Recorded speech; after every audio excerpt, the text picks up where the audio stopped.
അങ്ങനെ ഇന്നാണ് നമ്മൾ സേവ് ദ ഡേറ്റ് ഷൂട്ട് ചെയ്യാൻ പോകുന്നത്. നമ്മൾ പോകുന്നത് കോഴിക്കോടുള്ള ഗുദാം ആർട്ട് കഫേയിലോട്ടാണ്. 7 മണിയാകുമ്പോൾ അവിടെ എത്തണം എന്ന് പറഞ്ഞുകൊണ്ട് തന്നെ രാവിലെ ഒരു 4:30-4:45 ആവുന്ന സമയത്ത് ഞാൻ എണീറ്റ് ജസ്റ്റ് ഒന്ന് ഹെയറും ഐസും മാത്രം ഒന്ന് ചെയ്യാൻ വേണ്ടിയിട്ട് ഒരു ചേച്ചിയുടെ അടുത്ത് പോകുന്നുണ്ട്. അങ്ങനെ അതൊന്ന് ചെയ്ത് അത് ഈ വീഡിയോയിൽ കാണാൻ നല്ല ഓവറായിട്ട് തോന്നുന്നുണ്ടെങ്കിലും അത്ര ഓവറായിരുന്നില്ല കേട്ടോ. അങ്ങനെ നമ്മൾ ഈ ഗുദാം ആർട്ട് കഫേയിലെത്തി. എന്തൊരു ഭംഗിയായിരുന്നെന്ന് അറിയാം അവിടെ കാണാൻ വേണ്ടിയിട്ട്. അതുപോലെ തന്നെ ഫോട്ടോസും വീഡിയോസും ഞാൻ 100% സാറ്റിസ്ഫൈഡ് ആണ്. അടിപൊളിയായിരുന്നേ.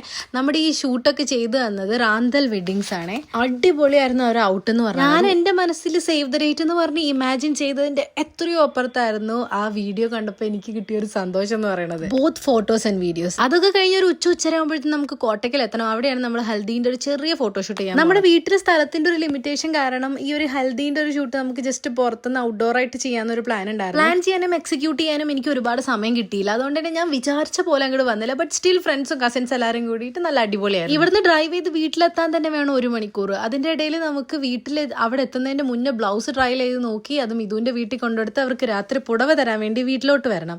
അങ്ങനെ ഇന്ന് രാത്രിയാണ് നമ്മുടെ ഈ പുടവ തരൽ ചടങ്ങും കൂടെ ഉള്ളത്. അങ്ങനെ എങ്ങനെയൊക്കെയോ ഓടിപ്പടിച്ച് 1 മണിക്കൂറിനുള്ള കാര്യങ്ങളൊക്കെ സെറ്റ് ചെയ്ത് ഞാൻ വീട്ടിലെത്തി. അങ്ങനെ ഇതേ മിഥുവിന്റെ വീട്ടിൽ നിന്ന് ചേച്ചിമാർ വന്നിട്ടുണ്ട്. മിഥുവിന് സ്വന്തം ചേച്ചിയില്ല. അതുകൊണ്ട് തന്നെ ഈ വല്യച്ഛന്മാരുടെ മക്കളാണ്. അവന്റെ ചേച്ചിയുടെ സ്ഥാനത്തുള്ള ചേച്ചിമാരായിരിക്കും എനിക്ക് പുടവ തരും. നമ്മുടെ ചേച്ചിമാരുടെ ഒരു ഫുൾ ഗാങ് എന്നെ വന്നിട്ടുണ്ട്. പിന്നെ എൻ്റെ വീട്ടിൽ എൻ്റെ ആൻറ്റിമാരും മേമ്മമാരും എല്ലാവരും സെറ്റ് മുണ്ട് എടുത്തിട്ടുണ്ടായിരുന്നേ. അതൊരു ഇൻസ്റ്റന്റ് പ്ലാൻ ആയിരുന്നു. അതുപോലെ തന്നെ അവർ വന്നവരും എല്ലാവരും അതേപോലെ സെറ്റ് മുണ്ട് എടുത്തിട്ടുണ്ടായിരുന്നു. ഇത് പ്ലാൻ ചെയ്തതല്ല. അപ്പോൾ മൊത്തത്തിലൊരു കേരളപ്പിറവി വൈബാണ് എനിക്ക് കണ്ടപ്പോൾ തോന്നിയത്. പക്ഷെ കാണാൻ നല്ല ഭംഗിയുണ്ട് അല്ലേ.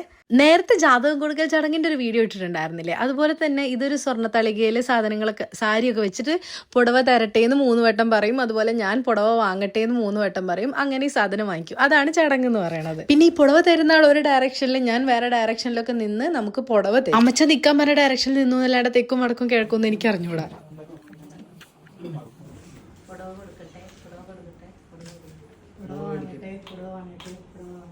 അപ്പോൾ ഇതാണ് സംഗതി. എല്ലാവരും കണ്ടല്ലോ. ഇനി ഞാനിത് എൻ്റെ അമ്മയുടെ കൈ കൊടുക്കും. അതെന്തിനാന്ന് എനിക്ക് മനസ്സിലായില്ല. എന്തായാലും ഞാനത് അമ്മയ്ക്ക് കൊടുത്തു. പിന്നെ എല്ലാവരും കൂടെ നിന്ന് ഫോട്ടോസൊക്കെ എടുത്തു. അപ്പോൾ ഇതിൻ്റെ ലോങ് വീഡിയോ ഞാൻ എൻ്റെ ചാനലിൽ പോസ്റ്റ് ചെയ്തിട്ടുണ്ട്. ഈ വീഡിയോസൊക്കെ എഡിറ്റ് ചെയ്യുന്ന സമയത്ത് ഒന്നുകൂടെ ആ ദിവസത്തിലൂടെ പോയൊരു തോന്നലായിരുന്നു. ഭയങ്കര ഒരു ഗുഡ് മെമ്മറി ആയിട്ട് ഇതെന്നും സൂക്ഷിക്കാൻ വേണ്ടിയിട്ടാണ് ഞാനിത് എപ്പോഴും എല്ലാ കാര്യങ്ങളും ഫിലിം ചെയ്യുന്നത്. പിന്നെ ഇതേ എല്ലാവരും ഫുഡൊക്കെ സെറ്റ് ചെയ്യുന്ന തിരക്കിലാണ്. പിന്നെ എല്ലാവരും ഫുഡൊക്കെ കഴിച്ച് അവർ തിരിച്ചു പോയി. ഒരു കുറച്ച് പേരെ വന്നിട്ടുണ്ടായിരുന്നുള്ളൂ. ഇതൊരു കുഞ്ഞ് ഫംഗ്ഷനാണ്. ഇതൊരു വലിയ പരിപാടിയൊന്നുമല്ല.